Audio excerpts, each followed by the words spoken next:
अर्चनी वंदनीय संत समाज, धर्म प्रेमी बंधुओं एवं श्रद्धा मूर्ति देवियों, आपके नगर गुरूर में अनेकों बार सत्संग का कार्यक्रम हुआ, लेकिन मैं अपने लिए कहता हूँ शायद मेरा सौभाग्य पहली बार लगा यहाँ आने का। यद्यपि यहाँ जो श्रोता बैठे हैं उनमें मेरे ख्याल से 80-90% लोगों को मैं जान रहा हूँ चेहरे से, नाम से भले नहीं, लेकिन यहाँ पहली बार शायद सत्संग में सम्मिलित होने का अवसर मिला।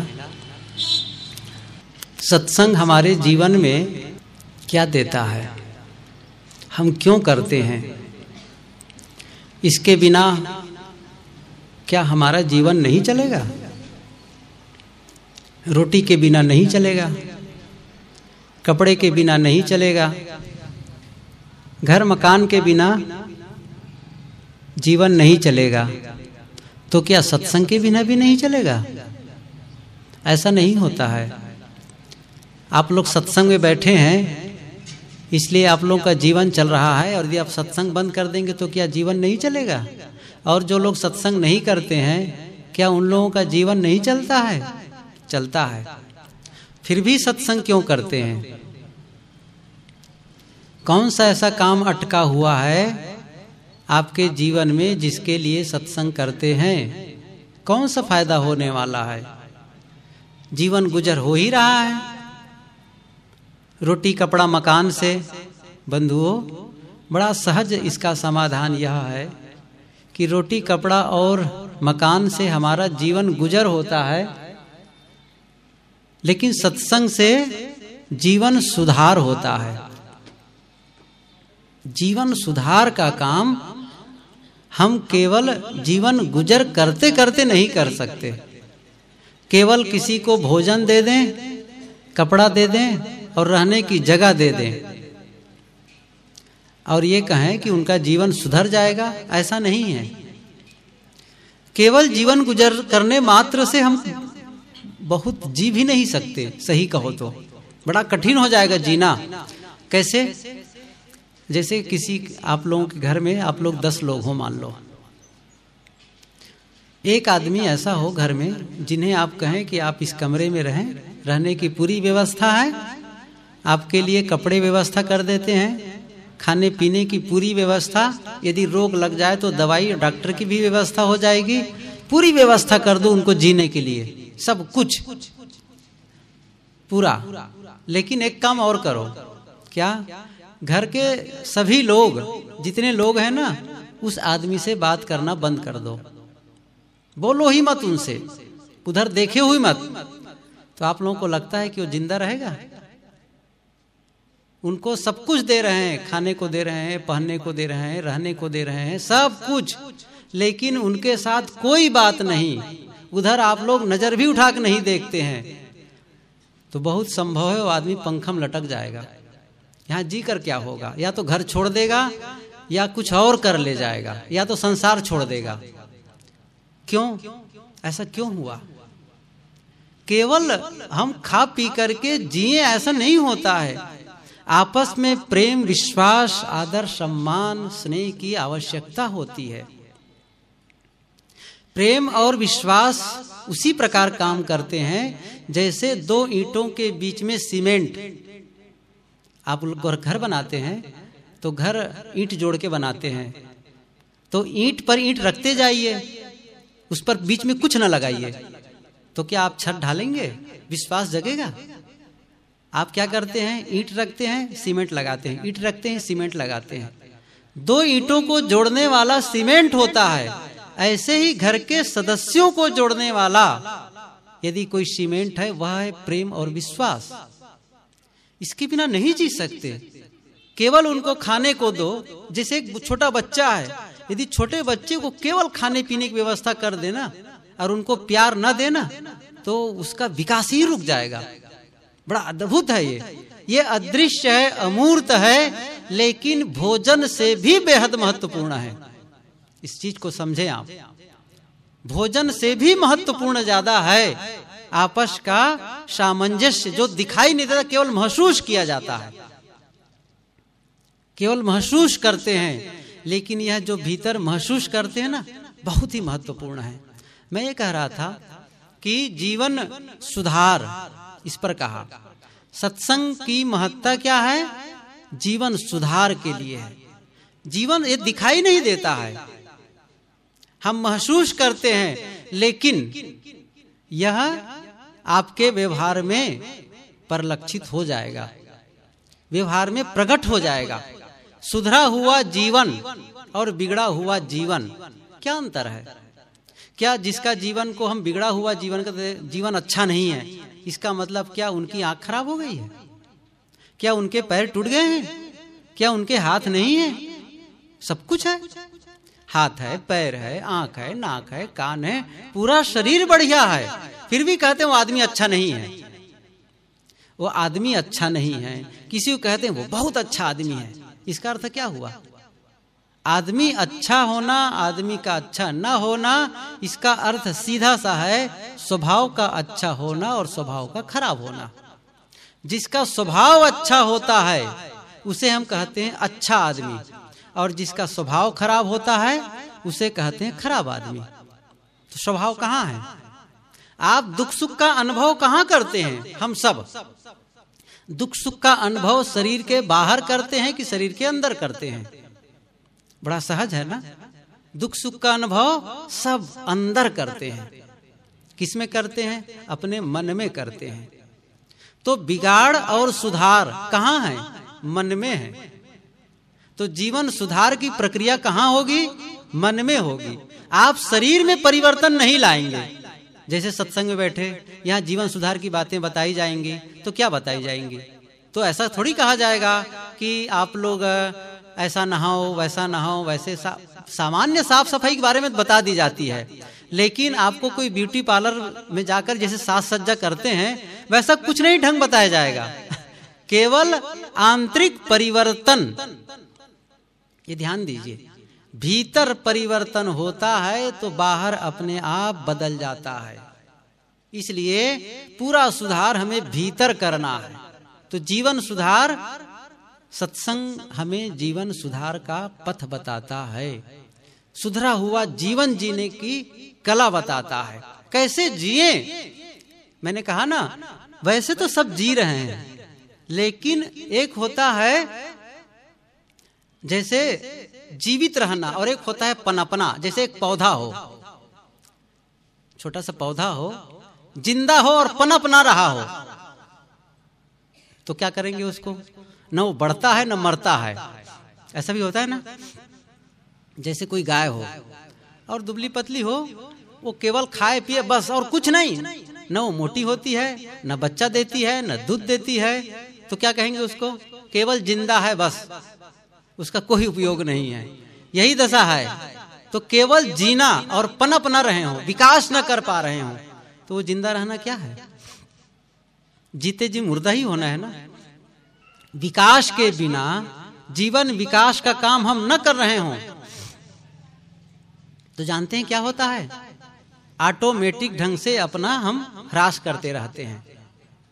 ऐसा कुछ मानसिक प्रक्रिया है, ऐसा कुछ नियम है। यदि आप अपने उत्थान का काम नहीं करेंगे तो यह समझ लें ऑटोमेटिक ढंग से पतन होता रहेगा। जैसे पानी को आप किसी प्रक्रिया के द्वारा, किसी सिस्टम से ऊंचा नहीं उठाएंगे। पानी को किसी सिस्टम से, किसी तकनीकी से ऊपर नहीं उठाएंगे तो पानी अपने आप नीचे की ओर जाएगा। ऐसे ही मन की दशा है। यदि इसे ऊपर उठाने वाले खुराक नहीं देंगे, इसे विकास के लिए, जीवन को ऊंचा उठने के लिए, जीवन सुधार के लिए खुराक नहीं देंगे, तो जीवन अपने आप बिगड़ने का काम करता है। ये ऑटोमेटिक नियम है। इसके लिए कोई मेहनत नहीं करनी है। पतन के लिए मेहनत की आवश्यकता नहीं है। मेहनत किसके लिए चाहिए? उत्थान के लिए। मेहनत किसके लिए चाहिए? विकास के लिए। तो ये सत्संग हमें जीवन विकास के संबंध में बताता है, हमारा सुधरा हुआ जीवन। इसके लिए हमें रोज करने की आवश्यकता है। ये नहीं है कि एक बार आप कर दें साल में एक बार सत्संग हो, 3 दिन सत्संग का लाभ ले लिया और काम हो गया। ऐसा नहीं होता है। कहीं कहीं आप देख सकते हैं, जैसे घड़ी होती है ना, एक घड़ी में एक सेल लगा दें तो साल भर चलती है। तो आप क्या समझते हैं कि एक साल में हम एक बार सत्संग कर लेंगे तो हमारा साल भर काम बन जाएगा? नहीं, ये आपके भोजन की तरह है। भोजन के खुराक आप दिन में 2-3 बार लेते हैं, तब जाकर आपका जीवन चलता है। ऐसे ही मानसिक खुराक भी आपको दिन में 2-3 बार लेने की आवश्यकता है। 2-3 बार लेते रहिए मानसिक खुराक, तब जाकर के इसमें से कचड़े निकलते हैं। मन के कचड़े को साफ करना यही सुधार का ढंग है। मन में कचड़े आते हैं, कैसे? जैसे घर में कचड़ा आता है। आप सब घर में रहते हैं, अच्छी तरह से आप लोगों का अनुभव है, हम सबका भी अनुभव है। जहाँ रहते हैं, घर में रहते हैं, आश्रम में रहते हैं, अच्छी तरह से जानते हैं कि जब आश्रम की पूरी सफाई होती तब आश्रम रहने लायक होता है। जिस घर में रहते हैं तो क्या करते हैं, सुबह से ही उसकी सफाई, माता बहनों को भी पता है, आप लोग देखते हैं और आप लोग भी करते होंगे कि सुबह शाम घर में झाड़ू लगाने की आवश्यकता होती है, तब घर रहने लायक होता है। उस घर की कल्पना करिए जिस घर में साल में एक बार झाड़ू लगती हो। क्या आप उसमें रहेंगे? आप कहेंगे ये भूत बाड़ा है, यही कहेंगे ना। क्या ये भूत बाड़ा में हम लोग रहेंगे? क्यों? साल में एक बार सफाई होती ही नहीं है। सफाई तो रहने लायक नहीं है। उसी घर में वह घर रहने लायक है जिसकी निरंतर सफाई होती रहती है। वही कपड़ा पहनने लायक है जिसकी धुलाई होती रहती है। क्या आप वैसे कपड़े को पहनेंगे जो महीना भर से नहीं धोया गया है? धोया ही नहीं गया है कभी, उसको पहन लिए हैं अनेकों बार लेकिन धोया ही नहीं गया है, तो उसमें दुर्गंधी आने लगेगी, कपड़े में दुर्गंधी आने लगेगी। आप स्नान न करिए महीने भर तो आप आसपास के लोग कहेंगे क्या आप नहा धो करके आए कि यूं ही दुर्गंधी आ रही है शरीर से। आपके आसपास लोग रहना नहीं चाहेंगे, या तो आपसे कह देंगे सीधे, और कहने में यदि संकोच होगा तो खुद अलग हो जाएंगे। दुर्गंधित शरीर अच्छे लोगों के बीच नहीं बैठ सकता है। गंदे कपड़े पहनकर हम सभ्य लोगों के पास नहीं बैठ सकते हैं। गंदे घर में पूजनीय लोगों को आमंत्रित नहीं कर सकते हैं। ऐसे ही जिसका मन गंदा हो, जिसका जीवन गंदा हो, ऐसे लोगों के साथ रहना पसंद नहीं करते लोग। आपका जीवन सुखमय नहीं होगा। सुखमय जीवन जीने के लिए सुधरा हुआ जीवन आवश्यक है। हमें जीवन सुधार के लिए प्रक्रिया चाहिए, शिक्षा चाहिए, कुछ ऐसा उपदेश चाहिए जिससे हम अपने जीवन को विकास की ओर ले चलें, उत्थान समृद्धि की ओर ले चलें। हमें 2 प्रकार की शिक्षा चाहिए। हमें 2 प्रकार की शिक्षा चाहिए। एक है रोजी रोटी कमाने की शिक्षा, और दूसरी शिक्षा है जीने का ढंग सिखाए। जो हमें जीने का ढंग सिखाए वह शिक्षा चाहिए। तो रोजी रोटी की शिक्षा तो हम प्राप्त कर ही लेते हैं स्कूल कॉलेज में, लेकिन जीवन जीने की शिक्षा ये हम नहीं पाते हैं। उसी के लिए सत्संग की आवश्यकता होती है, उसी के लिए हम संतों के बीच आते हैं, क्योंकि उनका जीवन सुधरा हुआ होता है। हम भी चाहते हैं कि हमारा जीवन सुधरा हुआ हो। मैं सुधरा हुआ जीवन कौन सा है, इसके लिए मैं कुछ मूलभूत बिंदु बताता हूं। इसका बहुत विस्तार अभी तो करना कठिन है, इस संबंध में संकेत ही पर्याप्त होगा। सुधरा हुआ जीवन किसे कह सकते हैं? देखिए, हमें किसी के जीवन का मूल्यांकन करने का अधिकार नहीं है। हम किसी को कह नहीं सकते कि आपका जीवन बिगड़ा हुआ है। किसी को कैसे कह सकते हैं?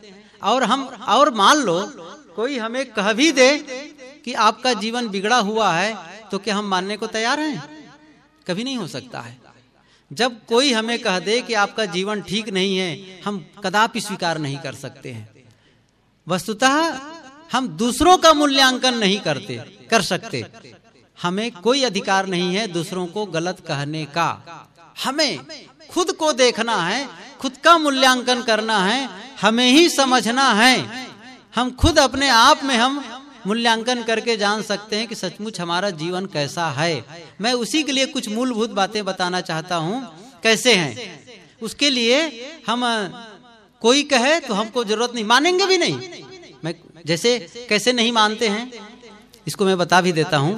एक बार महात्मा बुद्ध के उनके कई शिष्य बैठे हुए थे, तो एक आदमी भी था, उनसे कहा गया देखो सूर्य उदय हो आया है, दिन हो गया है।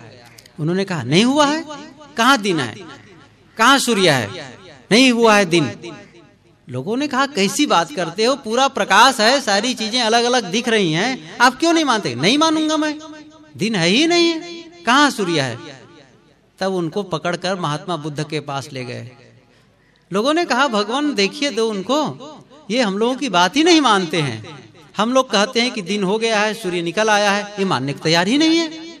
भगवान बुद्ध ने कहा अच्छा ये बताओ, जिनको बहुत समझा रहे हो दिन के लिए, उनकी आंख है कि नहीं है। लोगों ने कहा आंख तो नहीं है, तो बेकार की मेहनत कर रहे हो तुम लोग।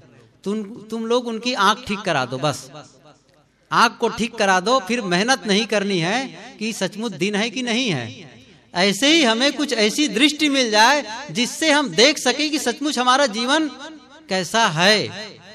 हमें उसी आंख की जरूरत है। मैं कुछ सार्वभौमिक बिंदु बताना चाहता हूं जिसके आधार पर हम सामान्य रूप से समझ सकते हैं कि जीवन को सुधरा हुआ कहें कि ना कहें। बहुत सी बातें हैं, स्टार्ट करते हैं जहां तक पहुंचे। तो पहला बिंदु क्या है, स्टार्ट में शुरू में यदि हम कहें ना सुधरा हुआ जीवन के लिए, तो व्यसन मुक्त जीवन, बड़ा सीधा सा समाधान। पहला क्या है, व्यसन मुक्त जीवन, जिसके जीवन में कोई दुर्व्यसन नहीं है, गलत चीजों को खाता पीता नहीं है। गलत चीजों का मतलब वह चीज जो केवल आदतवश है, जिससे शारीरिक पोषण नहीं होता है बल्कि शरीर को नुकसान करता है। दोनों बातें हैं। जैसे पोषण, शरीर को कोई पोषण नहीं मिलता है बल्कि शरीर में भयंकर रोग उत्पन्न करने में वो कारण बनता है। दूसरा, आने वाली पीढ़ी के लिए एक गलत आदर्श स्थापित होता है। यदि इन चीजों को कोई खाता पीता है तो उसे हम सुधरा हुआ जीवन नहीं कह सकते। भले ऐसा नहीं है जो लोग शराब बीड़ी सिगरेट पीते हैं अन्य मामले में भी गलत हैं, ये नहीं कहा जा सकता है, ऐसा नहीं होता है। वे लोग भी कई मामले में बहुत अच्छे होते हैं। उनके बोलने का ढंग अच्छा होगा, पढ़ने लिखने का ढंग अच्छा होगा, और बातें वो धन कमाने का ढंग भी बढ़िया हो सकता है। बहुत मामले में बढ़िया हो सकते हैं, बहुत अच्छा, बहुत मीठा बोलेंगे, बड़े विनम्र होंगे, शालीन, और मामले में बढ़िया हो सकते हैं। लेकिन इस मामले में जहां तक बात है, सम्यक रूप से देखें, जीवन सुधार को हम किसी एक पक्ष को ले लें, किसी एक ही पक्ष में कि वो उस मामले में अच्छे हैं, लेकिन इतना नहीं, जीवन अविभाज्य पूर्णांक है। यदि हम किसी हिस्से में, जीवन के किसी हिस्से में गलत कर रहे हैं तो दूसरे हिस्से में सही, पूरा सही नहीं कर सकते, क्योंकि उसका प्रभाव आएगा, उसका प्रभाव आएगा। जीवन को हम केवल हाथ पैर नहीं कह सकते, केवल आंख नाक नहीं कह सकते, संपूर्ण मिलकर के जीवन होता है। वैसे ही जब हम जीवन का अध्ययन करेंगे, सुधरा हुआ जीवन को, तो संपूर्ण चरित्र के बारे में अध्ययन करेंगे, हर चीज को देखेंगे। उनका पारस्परिक संबंध कैसा है, उनकी आर्थिक स्थिति कैसी है, शारीरिक स्वास्थ्य कैसा है, उनकी मानसिक दशा कैसी है, आध्यात्मिक कमाई कैसी है। जैसे साइकिल में स्पोक होते हैं या मोटरसाइकिल में स्पोक होता है, तो सभी स्पोक महत्वपूर्ण है। आप लोग जानते हैं मोटरसाइकिल का एक भी स्पोक उसमें से गड़बड़ होगा तो आप कहेंगे नहीं इसको बनाओ, नहीं इसकी रिंग ही खराब हो जाएगा। गाड़ी का पहिया हो, बैलगाड़ी की पहिया में भी वो धुरा लगा होता है, वो क्या कहते हैं उसको, अरे आरा, और इसमें से एक टूट जाए तो आप कठिनाई में पड़ जाएंगे, नहीं इसको ठीक ही करना है। इसी प्रकार से हमारे जीवन को थामे हुए हैं सब, पूरा ये चक्र को, जीवन चक्र को, ये पूरे जो बता रहा हूं अलग अलग 6 जैसे चक्र हों, उसी ढंग से ये सब चक्र हैं, वो सम्यक रूप से हमें विवेचन करना पड़ेगा। तो इसी संदर्भ में मैंने कहा, पहला कहा सुधरा हुआ जीवन का पहला मोटा मोटा पैमाना वो क्या है? व्यसन मुक्त जीवन, कोई व्यसन ना हो। पान, बीड़ी, सिगरेट, गुटखा से लेकर के और हाई लेवल तक जहां जाते हैं लोग, वो सब कुछ भी वो स्पर्श ना करता हो। इससे किसी का लाभ नहीं होने वाला है, किसी का लाभ नहीं होता है, न स्वयं का, न परिवार का, न समाज का, न राष्ट्र का, किसी का जिसमें लाभ ना हो। क्या आप लोगों ने कभी सुना है वो आदमी बहुत शराबी था, बहुत शराबी, लेकिन बड़ी उनकी प्रतिष्ठा थी, बड़ी बिल्डिंग उन्होंने बनाया, बड़ा वो काम किया? ऐसा नहीं होता है। बहुत जुआड़ी था वो आदमी, लेकिन वो बहुत अच्छा आदमी था, ऐसा कुछ नहीं है। बहुत जुआड़ी था। धर्मराज के बारे में कहा जा सकता है, युधिष्ठिर धर्मराज के बारे में, वो जुआ बहुत खेलता था, लेकिन ये तो दाग है।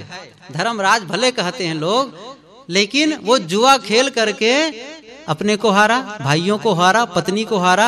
आज वैसा कोई नहीं मिलता है।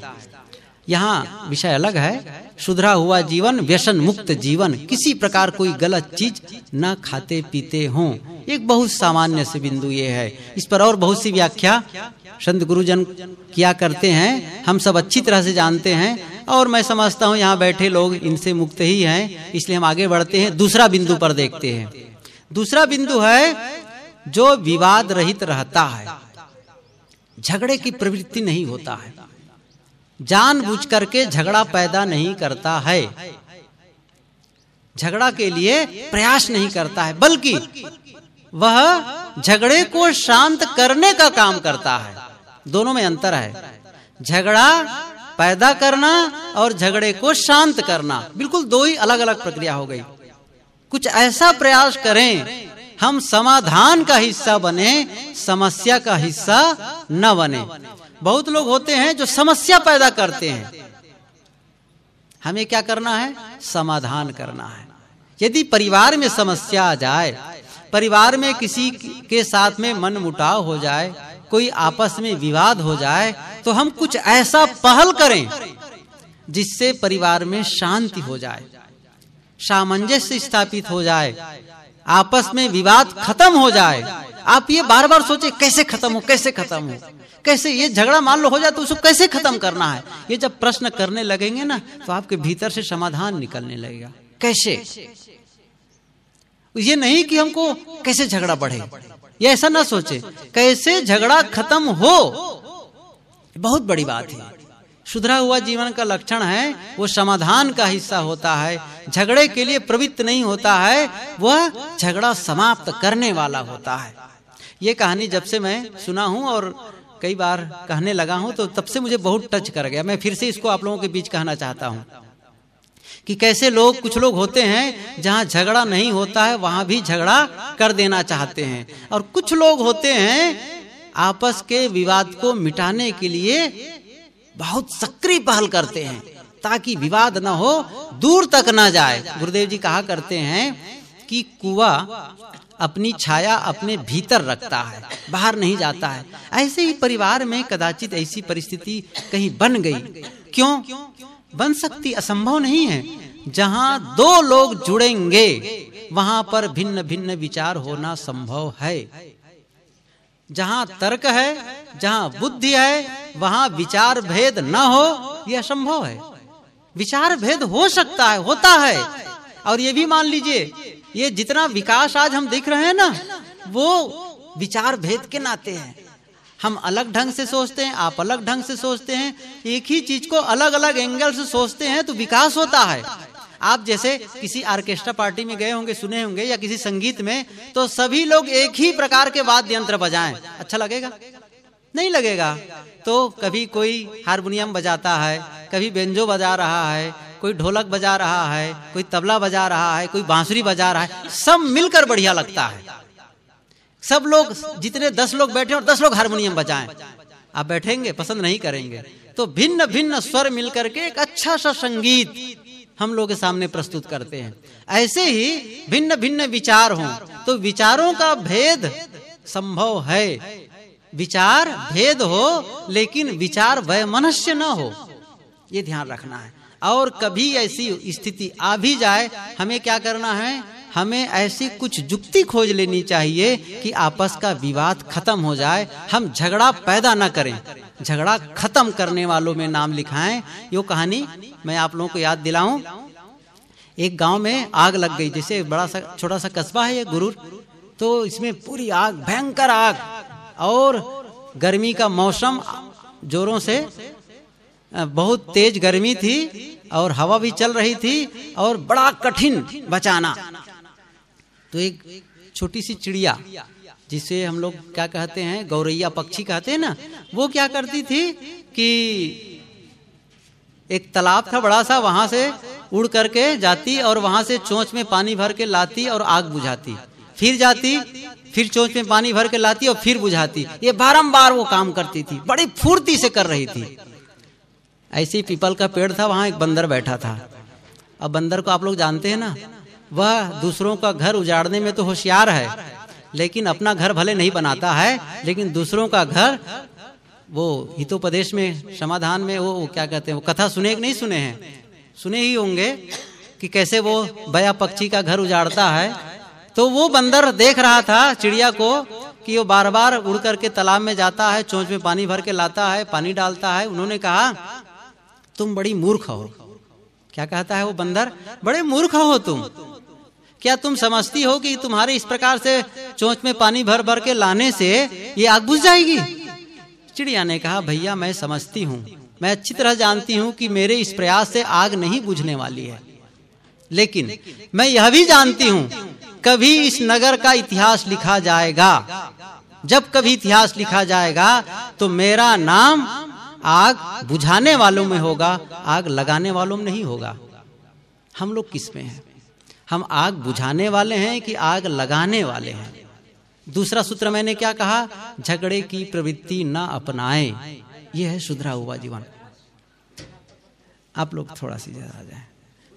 पहला बिंदु कहा था व्यसन मुक्त, दूसरा कहा था सुधरा हुआ जीवन। शेष चर्चा अगले सत्रों में।